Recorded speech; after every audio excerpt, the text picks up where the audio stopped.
Today is all about real success secrets from one of the greats.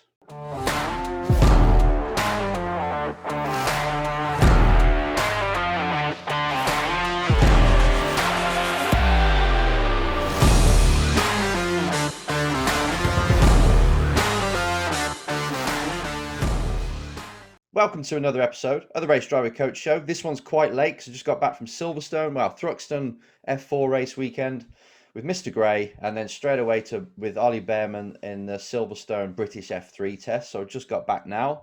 I wanted to do a show whilst I was on the road, but I didn't get a chance. It was a bit busy, a bit wet, wasn't ideal. So I thought I'd do it when I get back home. Here we are. It's nighttime, dark outside, and we're talking about the things that are related to you and to help you have a successful race career. And it's not from the F1 weekend. It's not what I learned from the F4 weekend or the F3 test. This is something I'm going to share with you right now. Part of my coaching is studying people that have got results that others would like to have. And then I decipher, I decode how these people got the results, and I teach it. That's what I do. Usually when it's the people I work with over the last 25 years or 20 odd years, whatever it is, it's learning from the people I've worked with and teaching people them skills. And it's usually mental, it's usually attitude, it's work ethic. These are the core areas to help you build to become a champion. So one-on-one learning as I'm coaching, brilliant technique. Anyone who wants to be a coach out there, work with people who are getting the results, learn exactly how they did it.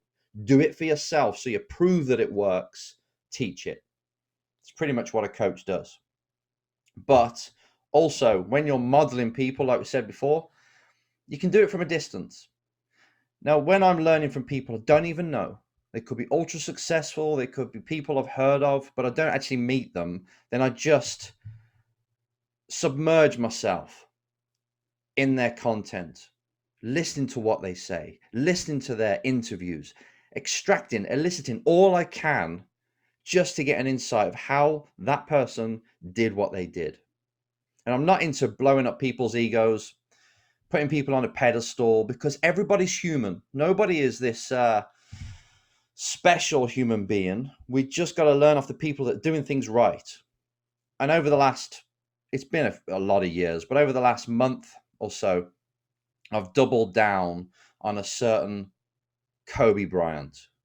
And there's a lot of Kobe Bryant fans out there that'll understand this. So I've watched all his interviews. I've watched a lot of his games, listened to his what he's saying, his storytelling, everything, just to get inside the mind and to pull from him. God bless him. We lost him not too long ago, but to pull from him as many lessons as I can to help my drivers, executives, people that I'm coaching advance and get what they want. And Kobe's great. Even Michael Jordan shed a lot of tears for him at his memorial by saying this. In the game of basketball, in life, as a parent, Kobe left nothing in the tank. He left it all on the floor.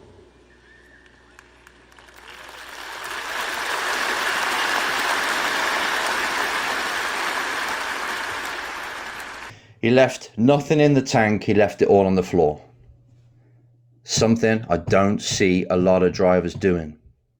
Most drivers, right at the top of the sport as well, will do just enough.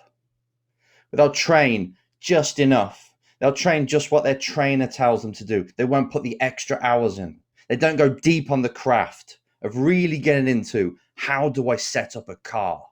What is the in and outs of a differential? How is it really the racing line around this corner, in the wet, in the dry, in the intermediate? Going deep into their psychology and understanding how to get the best out of themselves. Looking at, when I perform at my best, how am I? How do I create that? When I'm performing at my worst, how do I create that? Now, going into my next test, what's the main goal I'm going to have for this test? I want to see more drivers approaching their sport, their motorsport, like athletes like Kobe Bryant approach theirs. Turning up, training, this means, because it's hard to turn up at a circuit all the time. but training on specific things that are going to help you develop as a driver. And he said he trained sometimes from 5 a.m. till 7 p.m. And if somebody came along at 7 p.m. into the gym or onto the court, he'd go, right, I've got to outstay this person. I know I've been here for the last 12, 14 hours, but now I've got to outstay them. This was him. This is Kobe being the greatest, destroying everybody who was ranked above him. At one point, he was ranked like 57th in the league. And he was like, right, I'm now going to destroy everybody who's above me. So he'd look at who was above him and I'm going to destroy them. I'm going to seek them out. I'm going to see why are they ranked higher than me. I'm going to study them. And when I'm up against them, I'm going to destroy them.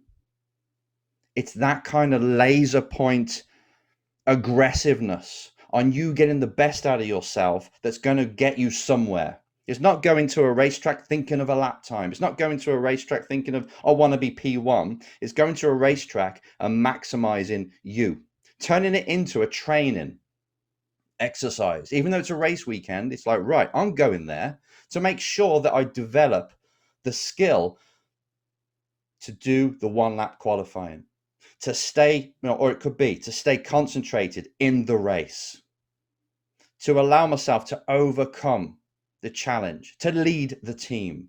You've got to have goals. And I'm really saying you've got to have goals that are so process orientated and not results orientated that they force you to step up. And also they keep your mind focused on what's got to be done in order to get a result. That's something that Kobe was great at. So when you're training every day, not one off. I know people say it's good to relax, yeah, okay, you will anyway. You will get distracted by the phone for about an hour watching TikTok. It happens. You will watch the TV series anyway, so you'll always have time to relax. But the more you spend on the craft and get absolutely obsessed with getting each part of this craft of your racing as good as it can, as polished as it can, as conditioned, and keep moving it forward. That's a full-time job, by the way, let alone getting sponsorship and making sure you're prepared for, talking to the team and everybody else involved and talking to your management and opening up doors, let alone all that. This is about you becoming the best performer. Now, when Kobe came to basketball really young, he wasn't any good. He was this gangly kid. So what he did is he knew he was patient, by the way. You've got to be patient when you're trying to be the best. He knew that he's not as good as the other kids that are out there. But he noticed what they were and what he was not so good at, like playing and dribbling with his left hand. So he spent 6, 8, 12 months just working on that. So even though he was getting his ass kicked because he wasn't working on anything else in the game, he just worked on that one thing, shooting with the left. Just so, because he knows that's a vital skill. Every single weakness that he had, he made sure he had a block time. It could be even a whole season, just working on that as the main priority. So then it became a strength, or it became a lot better than most people. Then he'd go to another weakness that he's got and really double down on that. So by the time he got to like a 17-year-old, he had all these skills and was good in most of the areas that most people were suffering and not very good at, were weak at. And he was a good all-rounded player then. How about you doing that? How about you really putting the magnifying glass on, what am I not good at?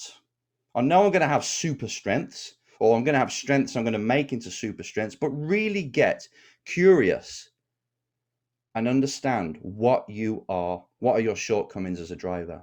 Are you good in the wet? Are you good at warming the tires up? Sorry, this is shaking around a bit too much if you're watching the video. It's all connected to the desk. Are you good at speaking to people? Really get truthful with yourself and only work on those things. Something he was amazing at, and something in the long game, because we're thinking long game, 5, 10 years, who you're going to be then, not just arriving at the scene and being this star straight away. You've got to put in the work. You've got to put in your 10,000 hours, remember, as a driver before you're good. What are they? Get 2 of them. Think of 2 of them now before the end of this video that you must improve on if you're going to win the world championship. Yeah, have a big goal. If you're to become the best driver in the world, what is it that you've got to improve and start working on today, no matter what time it is? even dreaming about it, even visualization. Is it that? Is it your mind? Is it your mental side? And talking about the mental side, who are you when you're racing? Another thing, another lesson took from Kobe after all this studying I'm doing on him. It was the alter ego, the Black Mamba. He became Black Mamba when he was playing. And he says, when it's game time, he's like he's in a cage. Don't go near him. Don't come near me. I will kill you if you come near me. Game time. He goes from being the family man, or went from being the family man to the Black Mamba, to this absolute animal, savage warrior when he was on the court. All too often, I see the driver that's at home playing his computer games or whatever is the same driver I see at the race weekend. That's no good. You can't be an animal. Think of Mike Tyson, right? Animal in the ring, puppy outside. Now, anyway, it didn't used to be. It was a bit of a crossover, but it's having an alter ego when it's go time. And you'll see that there's some people on stage, actors, they become the character. And this isn't you acting to be a race driver when you stick the lid on or when you go to the track. This is you in battle mode. This is you having the mindset and creating this alter ego, this person who shows up at race weekends and test days. You've got to create that person. Public speakers all have this persona. Radio DJs, they become the person as soon as they switch the mic on or the camera on. Are you doing this? Are you creating your warrior that turns up and makes sure that you show up, or the best you shows up every single time you're on track?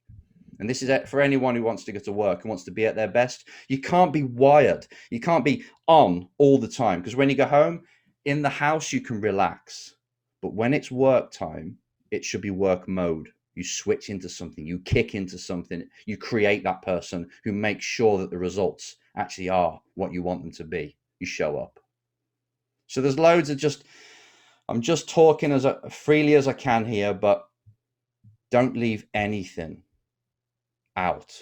You have got to dedicate yourself to the process. You've got to leave everything on the court, right? This is you giving everything. If you really want to be a race driver, if you really want to succeed at anything, don't shortchange yourself. It's going to take a lot of work. You're not going to be good at the moment at most of the things, but you've got to have the patience and you've got to have the work ethic to make sure that you bridge that gap.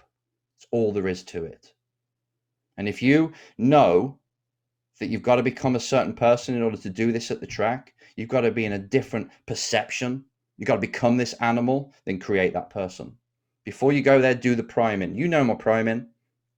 How to get into the mindset. You know how to warm up before you get in the car, but just create that person and go out there and execute. Your career, your life, it's far too important for you to just float through life dreaming of getting this goal, but not really becoming the person who can do it and not really putting in the effort to get it. Because you'll just keep running the same scratch record of I want this, I want that, I want this, but you're no closer. Get and do the work. Train and see how the results change. Push yourself every single day. There can't be one day that you don't grow and get better in some way. Now, if you constantly, let's just say 300 days of the year, just 300, you force yourself to grow. You put yourself in situations that do make you step up and learn and fail more every single day for 300 of the year. Can you imagine what that's going to be like in 5 years? What kind of person you'll be? How many lessons? How many people you would have spoken to? More people. How much louder your message will be if you do that? How many people can I speak to today? How hard, how much can I lift today? How much can I do today compared to yesterday to be better than yesterday? All these cliche things are there for a reason. You hear successful people teaching us things, right? And when I say successful people, I mean people that have achieved the goal they set out to do. Doesn't mean the wealthiest, it just means someone who achieved. And they all say the same thing. They all come back to work ethic, have a vision, have a goal. All these things work. All these things are true. But at the end of the day, if you're not growing, if you're not actually taking steps and actions that force you to go forward or fail, forward or fail every day, and you learn from the failures and you keep going forward, then you're going to be missing out. Dedicate yourself. Yes, take a look at a few Kobe Bryant videos on YouTube now to keep this going, and you'll get what I'm saying, and you'll pick things up, apply just one thing he says, and run with it today or tomorrow. See how far it takes you. I hope this study is helping you in some way. This is not edited. This is just me talking and rambling. So I apologize if it was a bit all over the place. It's late, just got back. But I think you can hear the message. It's no more talking, no more dreaming. It's good to dream, but let's just start to put the work in.